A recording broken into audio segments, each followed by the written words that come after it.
अब दंगल के उन सवालों पर नजर डालते हैं जिनके इर्द गिर्द आज की हमारी बहस रहेगी। केंद्रीय सवाल नंबर 1, क्या बंगाल में मदरसों की गिनती ममता बनर्जी के वोट बैंक पर क्या आखिरी चोट है?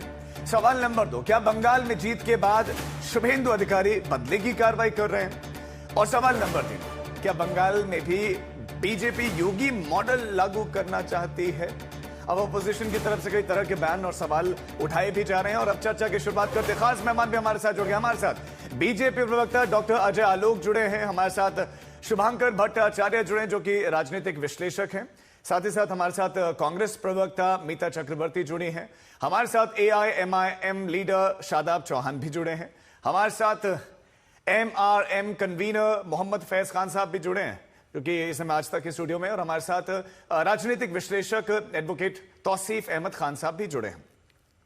लेकिन आज अजय आलोक जी, चर्चा की शुरुआत आपसे करते हैं क्योंकि आप पर आरोप लग रहा है कि आप मदरसों को, जहां जहां सरकार में आते हैं, आप मदरसों को शक की निगाह से देखना शुरू कर देते हैं। शक नहीं, कंफर्म यकीन की निगाह से देखते हैं कि ये मदरसों में बांग्लादेशी भरे हुए। शक वक नहीं है, मतलब सारे मदरसों ये में? दर्शकों में एकदम गलत मैसेज जाने ही मत दीजिए। कोई शक नहीं है, सारे मदरसों में नहीं, सारे मदरसों में नहीं। 2100 मदरसे थे लीगलाइज्ड, लीगल और इलीगल 2011 तक। 2011 के बाद 2026 में ये बढ़ के हो गए हैं 35,000। ये मैक्सिमम मेजॉरिटी लोकेटेड है इंडो बांग्लादेश बॉर्डर पे। ओके। हमारे पास जितनी इंफॉर्मेशन इनपुट सेंटर की भी गैदरिंग है, स्टेट की भी गैदरिंग है, इन मदरसों का मुख्य संचालन आज की तारीख में भारत विरोधी भावना को भड़काने के लिए, टेररिज्म नेटवर्क के लिए, ड्रग पेडलिंग के लिए, आर्म्स ट्रैफिकिंग के लिए, पशु तस्करी के लिए, हर वो इलीगल चीज जो हो सकती है वो हो रहा है। तो राज्य सरकार क्यों नहीं करेगी? क्योंकि आज तक राज्य सरकार नहीं करते आई, इनको पनपने दिया, इनको बसाया, खिलाया, पिलाया, सरकारी योजनाओं का लाभ दिया, इनको ग्रांट भी देना शुरू कर दिया, मदरसा ग्रांट, मौलवियों को पैसे भी देना शुरू कर दिए। तो आपको क्या लगता है कि बीजेपी भी ऐसे ही करेगी? फिर देश का मतलब क्या रह जाएगा राजीव जी? ये जो चुनाव के पहले हम पिछले 3 साल से इसी पे हम आंदोलन करते रहे कि क्यों मुस्लिम अपीजमेंट के तहत बांग्लादेशियों को बसाया जा रहा है। आज आप देखिए रोज दिन क्यों 25 से 30,000 से 40,000, किसी दिन 50,000 लोग खुद भाग रहे हैं बांग्लादेश।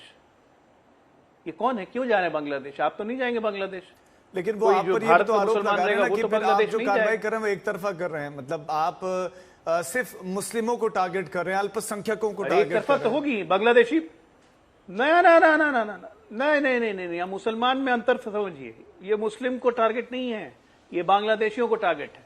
अब बांग्लादेशियों को टारगेट करना जारी रखेंगे, जिनके पेट में दर्द होता है होते रहे, कोई फर्क नहीं पड़ता। अच्छा अजय आलोक जी, कुछ यही बंगाल में नहीं, NRC बिहार में भी यही काम कर रहे हैं, हम यूपी में भी यही कर रहे हैं। भाई NRC तो आना ही है, लॉ बन चुका है। छोटा NRC क्यों करेंगे? पहले तो खुद हमारे गृह मंत्री ने कहा, हमारे वहां के मुख्यमंत्री ने कहा जल्दी भाग जाओ, अपने से भाग जाओ, ज्यादा अच्छा है। क्योंकि कार्रवाई जब ऑफिशियली शुरू होगी तो बहुत दिक्कत होगी, पकड़े जाओगे, पिटाई होगी, जितना कमाए हो यहां सब कॉन्फिस्टिकेट हो जाएगा। अभी सोचिए, एक गुजरात में एक रैकेट पकड़ाया, हवाला के थ्रू बांग्लादेशी गुजरात में पैसे कमा रहा है और हवाला के थ्रू वहां पे पैसे देता है और बांग्लादेश में उसके परिवार को पैसे मिल रहे हैं। ये किसका पैसा है? ये हमारे देश की इकोनॉमी का पैसा नहीं है। अगर ये बांग्लादेश जा रहा है तो इनको दर्द किसी को नहीं होना चाहिए। क्यों भाई हमारे संसाधनों पर लूट मचाने के लिए हम फॉरेनर्स को अलाउ करेंगे? ठीक है, उसमें हिंदू मुसलमान क्यों? शुभांकर भट्टाचार्य, बीजेपी क्लियर करे कि हमें कोई शक नहीं है, हमें यकीन है कि वहां पर अवैध गतिविधियां चल रही हैं, उनके पास स्ट्रांग इंफॉर्मेशन है और अब वो कार्रवाई कर रहे हैं। अगर सरकार में आए हैं वो और कार्रवाई करना चाहते हैं और लीगली इलीगल थिंग पर कार्रवाई कर रहे, तो इसमें आपत्ति क्या है? राजीव जी, मैं थोड़ा सा दूसरे एंगल से पहले बताना चाहूंगा कि मैं सोचता हूं कि आप लोगों ने शुभेंदु अधिकारी पर बहुत ज्यादा दबाव बना दिया है। मतलब उनके ऊपर इतना ज्यादा दबाव है कि 30 दिन में वो कितना सक्सेसफुल हो गए। अभी चारों तरफ यही चल रहा है कि पहले तो जीत करके आई, बहुत बड़ी जीत है, फिर उन्होंने ऑपोजिशन को नष्ट कर दिया, उनका ये हो गया। अब देखिए 30 दिन में ही उन्होंने पूरा, ये पहले होता था, हम लोग कहते थे सरकार के 100 दिन, अब हो गया सरकार के 30 दिन। बेचारे पर बहुत ज्यादा आपने दबाव डाला है। अब उनको देखिए कहां से कहां तक आना पड़ रहा है, मंदिर से शुरू होकर मदरसा तक, इतना डेवलपमेंट मतलब बंगाल सह नहीं पा रहा है। आप इसके आगे देखिए कितना कुछ है उनके पास। हिंदू मुसलमान से बेचारे बाहर नहीं निकल पा रहे।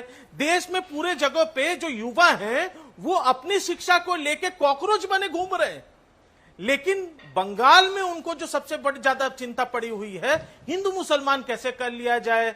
अरे वहां पे जो रेडी वाले थे, उनके हॉकर्स के ऊपर उनके अपने अधिकार छीन ले, उनके अपने काम छीन लिया।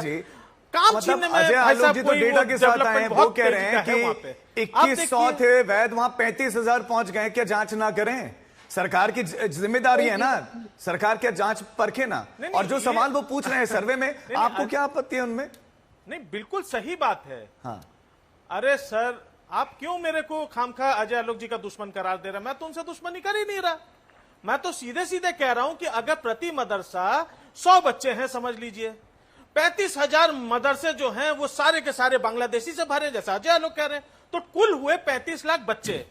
35 लाख बच्चे का मतलब होता है कि तकरीबन कुछ नहीं तो करोड़ों आपने उनके माँ बाप को अपने साथ में जोड़ करके करोड़ों मुसलमान को बांग्लादेशी घोषित कर दिया है। तो आप ये भी बता दीजिए कि अगर इनका लिस्ट विस्ट आप लोगों को बताएंगे कि आप सीधे कतार लगा के उनको बांग्लादेश भेजेंगे, कोई ऐसा आपने उनके साथ कोई करार किया है, या बॉर्डर में लाइन करके क्या करना है? मतलब होमिसाइड का प्लान करना है, जेनोसाइड का प्लान करना है, क्या एग्जैक्टली करना चाहते हैं वो अजय जी जानेंगे।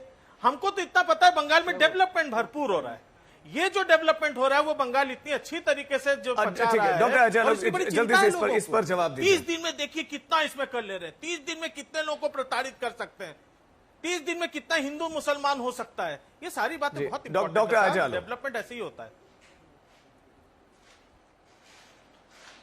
सही बात है प्रभु, डेवलपमेंट ऐसे ही होता है। और आपको तो डेवलपमेंट दिख ही रहा होगा शुभांकर जी, उसमें क्या दिक्कत है? टीएमसी का अच्छा डेवलपमेंट आपको दिख रहा होगा, अभिषेक बनर्जी का डेवलपमेंट दिख रहा होगा, तो बहुत दर्द हो रहा होगा, पीड़ा हो रही, मैं समझता हूँ। नहीं, पीड़ा हो रही होगी। जंतर मंतर में मैं भी दिल्ली में भी बैठा हुआ, मैंने भी देखा है जंतर मंतर में। जंतर मंतर की बात छोड़िए ना, बंगाल की बात करते हैं। अवैध मदरसों को बंद नहीं करें आपके साथ, एनटीए की बात कर ले, बहुत बढ़िया की बात करें ना करें, वो जल गई, बल नहीं गया। जिस हरकत के कारण बीच में मत बोलिए, मैं नहीं बोल रहा। एनटीए नहीं मना है, जिस हरकत के कारण आपकी सरकार गई, आपकी पार्टी आ गई, आपकी लीडर, एक मिनट, आपकी लीडरशिप गई, और तब भी आपकी कोई सुधार नहीं है। आप है कि हम नहीं सुधरेंगे, हमको अभी भी मुसलमान चाहिए, हमको अभी भी बांग्लादेशी मुसलमान चाहिए, नहीं मिलेगा, अब तो नहीं मिलेगा। 30 दिन में, एक कहावत है ना, पूत के पांव पालने में दिख जाते हैं। तो भारतीय जनता पार्टी के मुख्यमंत्री जब एज्यूम करते हैं चार्ज, तो उनके लक्षण पहले 7 दिन में दिख जाते हैं। हटा दिया ना सारे के सारे मुसलमानों को जो ओबीसी बना के रखा हुआ था, संविधान का उल्लंघन करते हुए खटाखट संविधान करते थे। ठीक है, मैं लौटता हूं शुभांकर, आपसे बात लौटूंगा, लेकिन शादाब चौहान, क्या आपको ऐसा लग रहा है कि सरकार मुस्लिमों को टारगेट कर रही है पश्चिम बंगाल में? मैं इसका जवाब देना जरूरी समझता हूँ। मैं लौटूंगा, जरूरी समझता हूँ। हाँ, अभी शादाब को सुनते। शादाब,